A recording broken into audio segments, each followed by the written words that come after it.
நம்மள எத்தனை பேர்த்துக்கு இந்த பூச்சி தெரியும்னு தெரியல. நான்லாம் சின்ன வயசாக இருக்கும்போது வந்து இந்த பூச்சியை பிடிக்கிறதுக்காகவே வந்து அந்த கொழிஞ்சி செடியை பிடுங்கி அடித்து விளையாடிட்டு இருப்போம்.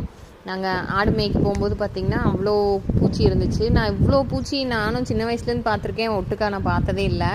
எல்லா ஆடுகளும் சேர்ந்து ஒரே ஒரு தலை வந்து ஃபுல்லாக அப்படியே ஒரு கொடை மாதிரி தொங்கிட்டு இருந்துச்சு. ஒரு ஆடு உள்ளே போனோன்னே எல்லாம் போயிருச்சு.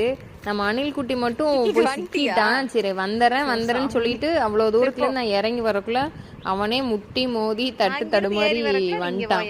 நான் எதிர்பார்க்கவே இல்லை அவன் வந்துருவான் அப்படின்னு சொல்லிட்டு. அந்த அன்னைக்கு நைட்டே பார்த்தீங்கன்னா நம்ம வீட்டில் ரொம்ப மாதம் கழித்து நம்ம கருவாச்சி கோழியை வந்து அடை வைக்கிறோம். அடை வைக்கிறதுக்குள்ளேயே பார்த்தீங்கன்னா மிளகாயும் பெரியவன் இந்த பக்கம் வச்சான்னா சின்னவன் எடுத்து அந்த பக்கம் வைப்பான். கடுகை இப்படி போட்டான்னா பெரியவன் எடுத்து அந்த பக்கம் போடுவான். இந்த கோவத்துலேயே பார்த்தீங்கன்னா நீங்கள் அடை வைக்கிறக்கே நான் வரல போங்கடா அப்படின்னு சொல்லிட்டு நான் விட்டுட்டே ஓடிட்டேன். நீங்களே பாருங்களேன்.